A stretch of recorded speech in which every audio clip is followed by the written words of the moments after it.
Magandang araw mga kaibigan. Bigyan natin ng reaction, opinion itong post ni Attorney Harry Roque. Sabi niya, back to business ang mga tulisan sa NAIA. Ganyan sa bagong Pilipinas. Isiner ni Attorney Roque ang post ng DZRH News. Sabi dito, just in. Isang Australian national ang nabiktima ng isang airport security screener matapos nitong umano'y kupitan ng 7,000 cash sa NAIA Terminal 3 ngayong Biyernes, April 3, so kahapon, dahil 4 naman ngayon. Nauna nang nagreklamo sa airport police ang turista kaugnay sa insidente. Agad namang ibinalik ng security personnel ang nasabing halaga matapos makumpirma sa CCTV footage ang pangyayari. Samantala, ipinag-utos ni Office for Transportation Secretary Administrator Undersecretary Gilberto Cruz ang agarang investigasyon. Maalala ko nung kauupo. Sandali muna. Konting background lang muna. Panahon ni Pinoy, grabing pangyayari sa airport, lalo na yung tanimbala. Nakakaya, nakakaawa yung mga biktima. Pag upo ni Tatay Digong natin, isang salita lang ang binitawan ni Tatay Digong. Sige, tuloy nyo yan. Papakain ko sa inyo ang bala. Ganun lang, di ba? Tumigil. Halos walang ganitong pangyayari panahon ng ating Tatay Digong. After kay Digong, ito na.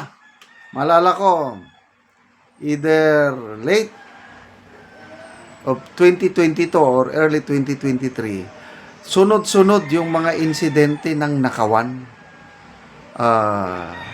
Meron pa ngang personnel dyan sa NAIA na yung kwarta isinubo sa kanyang bunganga para itago ang kwarta. Merong nakawan ng basta ang dami nang nangyayari. So to a point na nagalit si Speaker Martin Romualdez pa noon, tinakot niya ang Department of Transportation. Hindi namin ipapasang inyong budget. Nang dahil sa pananakot ng speaker, napilitan yung hepe ng Office of the Transportation Security nag-resign. Nakalimutan ko na yung pangalan. Retired general yon ng pulis ata. Ganon. So kaupo pa lang ng administrasyon ito, nagsimula na yan. Hanggang ngayon, nandyan pa. Bakit? Ibig sabihin nito, there is something wrong sa... Wala na silang kinakatakutan. Imbestigahan. Pamaya, babalik na naman. Ang alam kong problema dito, masyadong maliit ang sweldo nitong mga empleyadong ito. Baka ito yung mga job order. Magkano lang isang araw nila? Sa mahal na ng gastusin ngayon. Yan, nakakaisip sila na Kaya ang solusyon dyan, once and for all, wala na yung job order dyan. Permanent nyo. Kasi kailangan yan ng mga security personnel dahil gateway natin yan ng bansa, NAIA. So, ano na lang ang image natin yan? Australian national pa naman. I don't know kung anong status niya. Turista ba? O dito na nakatira? Tourism natin. Palpak na palpak ang tourism. Kakaunti na ang bumibisita sa atin dahil sa palpak na programa sa turismo. Mabuti at pinalitan na yung tourism secretary. I hope na mas maganda ngayon ang programa ng bagong secretary. Kaya lang kahit anong ganda ng programa ng Department of Tourism, kung ganito ang nangyayari, nakawan, ay wala, magiging mas lalong kulela tayo pagdating sa ano dahil image ng bansa ang nakatira. Kailan ba yung kahapon? Sabayan na naman. Sa NAIA, itong nakawan, NAIA Terminal 3. Sa NAIA Terminal 1 naman, Kisame ng airport doon, bagong repair. Biglang bumagsak, 7 pasahero ang nasaktan. I don't know kung may foreigner ba doon. Nakakaya na talagang worst airport itong NAIA. Mula noon hanggang ngayon hindi na nag-improve So may pag-asa pa ba itong ating bayan na ang dami na nga problema ng bayan. Ito na nga, naharap tayo sa matinding energy crisis. Next week, magiging 170 pesos na daw ang litro ng crudo. Paano yan? So, mayroon pang impeachment case ni BP Sara na inaatupag ng Kongreso. Sabayan pa ng mga ganitong nakakahiyang balita. Wala na pang magandang balita nangyari sa Pilipinas para naman yung maging proud tayo. Isa lang balita na yung para sa akin yung nangyari kay Alex Iyala na nagiging sikat na siya sa buong mundo. Ang dami nang humahanga sa kanyang tapang, sa kanyang determinasyon. Ayun.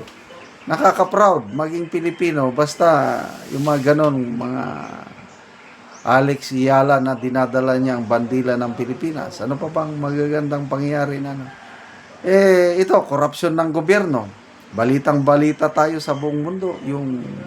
Kaya wala nang mag-invest na mga foreign investors sa atin dahil sa nakakayang pangyayari. Korupsyon. Yung report ng United States Trade Representative release noong March 31. Sasabi doon, grabe, talamak ang korupsyon sa Pilipinas. Kaya, hirap na hirap mag-invest ang mga foreigners dito sa atin. Salamat mga kaibigan sa inyong pagsubaybay sa ating channel. Nakakatulong kayo ng malaki sa tribong Talandig ng Bukidnon dahil ang sweldo natin sa channel na ito is pantulong sa tribo. Namimigay tayo ng libreng yero at pako para makapagpatayo sila ng mas maayos na tirahan. Panoorin niyo ang video na ito. Una ni sinanay ang natagaan ng Ogero nga 68 ng edad. Una ni ang balay ni nanay nga pag-atupan.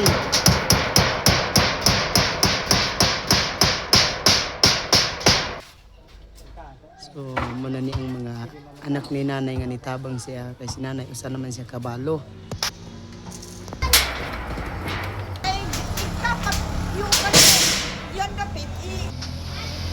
O karon naman nagid ang pag-atok sa balay ni nanay. So maayo nagid nga tan-awon, nakuha nagid tong mga yero nga mga buslot na mao na ni si nanay ang gitabangan. So nanay, nakaatop na gyud ka. Ay, salamat na kayo, nag-ulan. Makatuyod ako gigyan ko, hindi na ka magkagkungkong. Oo. Kaya na, wala nang ulan. Kaya ato pa naman yun. Salamat sa So gitabangan ka nanay sa imong anak ug masamong nanay. Oo. Kay balo naman ka. Oo. Pila na nanay ka tuig sa imong pagkabalo? Magduha karong March 25. March 25, magduha na ka tuig. Oo. So ang imong panginabuhian nanay, so unsa man asa ka magkuha? Paning kamutan lang na ako kung naay akong kuanan nga ihatag sa akong mga anak. Pagkasaligra ko sa akong mga anak. Nasaligra ka sa imong mga anak. Oo, batang. Tungod man ko sa akong sakit nga blood. Tungod sa imong sakit nga high blood. Oo, dili ko pakabuwan do kayo init. Oo.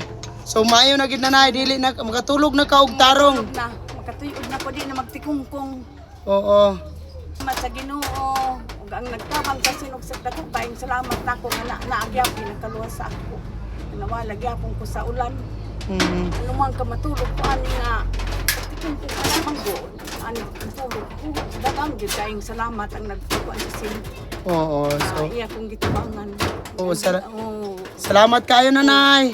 Salamat po sa sakrimento sa Ginoo bangan ug sin. Oo. Salamat kayo sa nag